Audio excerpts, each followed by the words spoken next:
What's going on, everyone? Steven Leggy Gamer, and I'm back with another game discussion video. It seems like it's been a while since I've been able to do one of these, but I'm glad I've been able to get into the game room because everything's just a mess. My computer that I record videos on, my stupid webcam isn't acting right ever since I upgraded to Windows 10. Haven't been able to do podcasts and stuff because of it, because I haven't been able to record anything on it. Slowly trying to get everything fixed, but until now, gonna go old school and see if I can get one done on my phone here, and hopefully everything's working on it.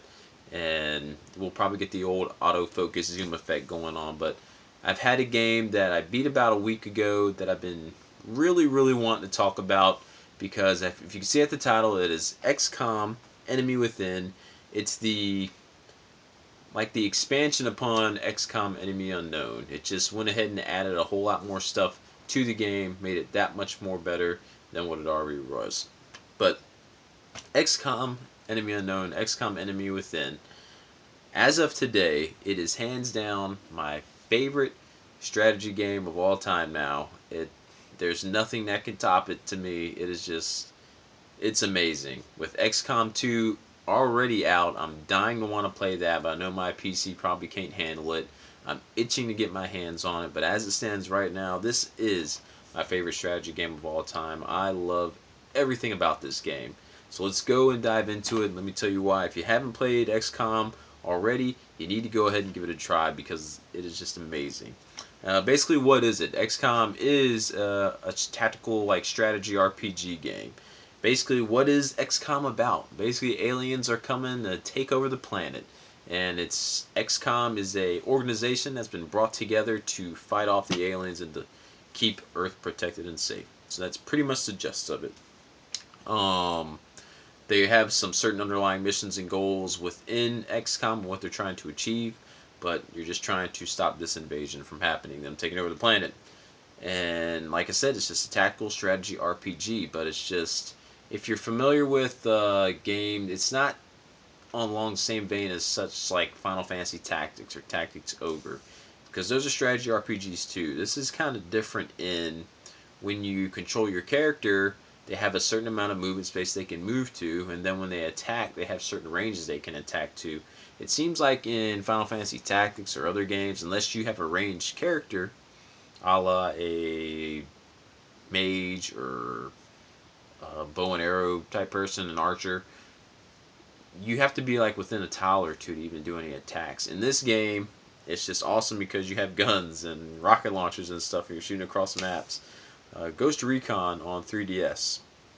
I forget what the name of that title is that was on there, but it kind of plays like that game.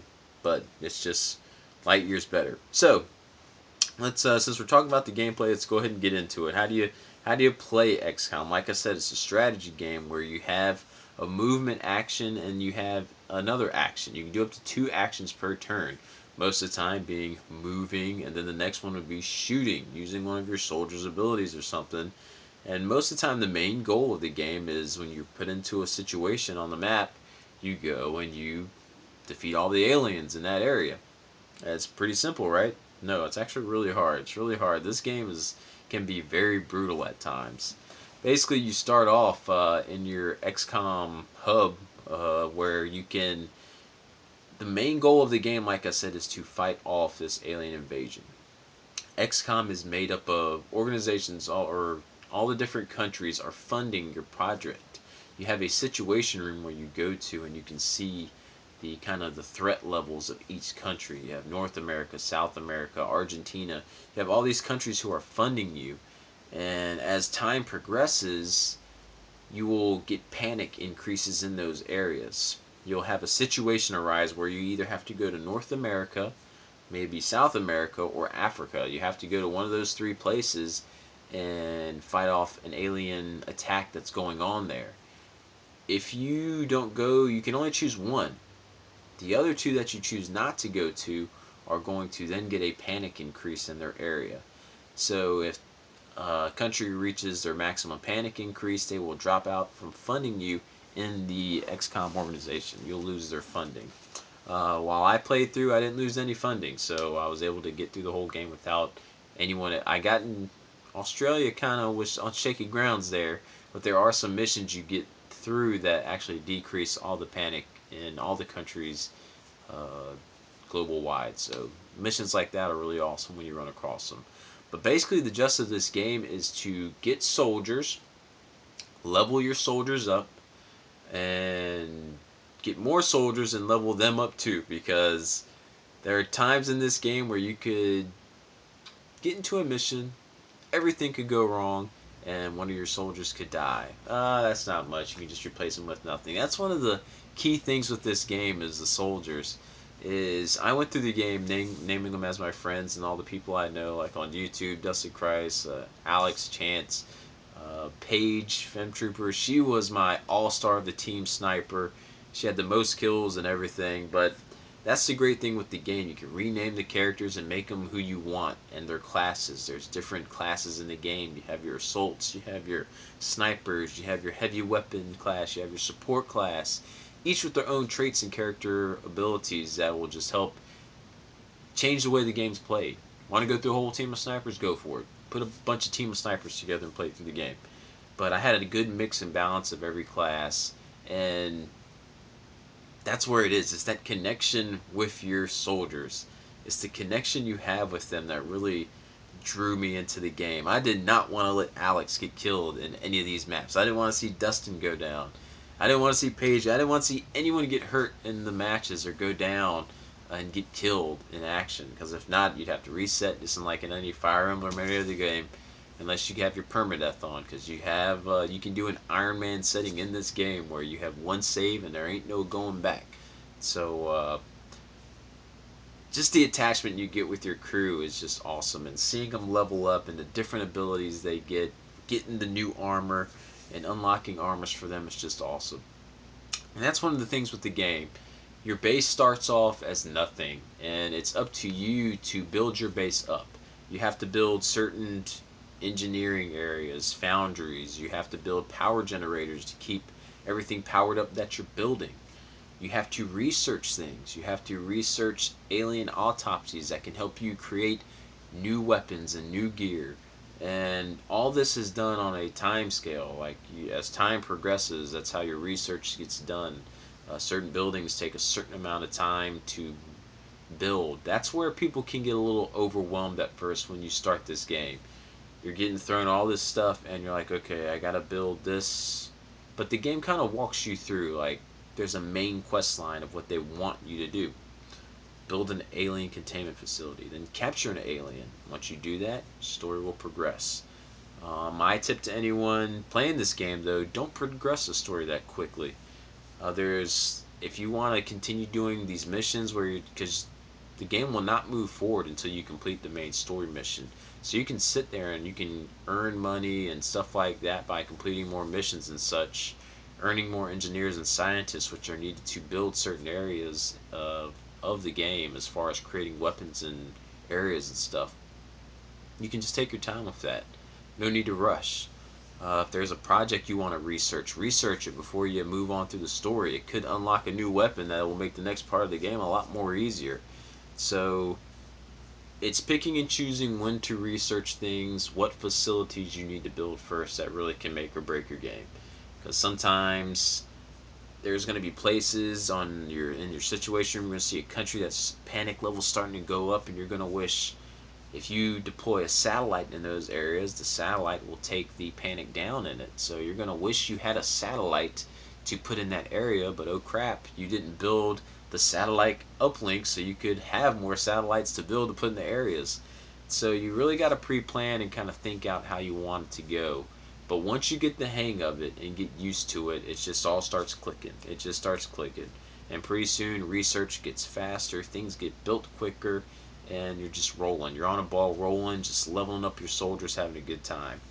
Anyone within added some new things as far as this material called Meld. And Meld is in some of the missions for you to go and to collect. And with this Meld, you can create new gear that wasn't in the original XCOM. And I believe it's these big, huge mech suits, like new mech suits and stuff, are able to be equipped on your soldiers that just make them super powerful. You can unlock these psionic abilities now that are just so awesome that you use Meld to level up your character with it so you can have health regeneration and stuff like that. I'm not sure if that was in the original game or not. I think that because it looks like meld is a currency for it. So I believe that's a new addition here too. So you have all these cool abilities where you can mind control enemies and stuff now. And it's just awesome. I just loved every moment with it. I could rant and rave about it forever. It just every new map created a new situation that created this moment of tension. If I wanted to capture an alien so I could just study it, creating that tension of going forward and risking getting myself killed to capture it. Those moments when you're down to no health left and your enemy's about to take a shot at you and you're just praying that it misses, or because if it doesn't, your character dies. It just creates so many of these tense moments, and I just love every moment of it. Visually, it might not be the most impressive thing out there, but it's a tactical strategy RPG, and it gets the job done. And I thought the armors and stuff looked awesome, especially later in the game when you're leveling things up. I love the little cutscenes when you really want to get that critical shot so you can kill an enemy, and it'll change the camera angle, kind of zooming in to like a short little video segment, letting you know like you're about to get this critical hit, and that's awesome. Anytime you see that happen, this animation happen, you're like, whew, that enemy's gone. So it's really cool, just those tense moments. One of the gameplay features of it too is putting your characters into this feature called Overwatch. You can move your character, and if you haven't used up your second action, you can put them into Overwatch. So if anything crosses into your path of line of sight, you can shoot at that person. That creates some awesome moments as well, especially with Paige. Like I said, my sniper, I had her on Overwatch a lot, and she would just start plucking off enemies left and right, anyone who came into her sight. So the customization for your characters and your builds is there. If you're into RPGs and leveling characters up and stuff, that's there.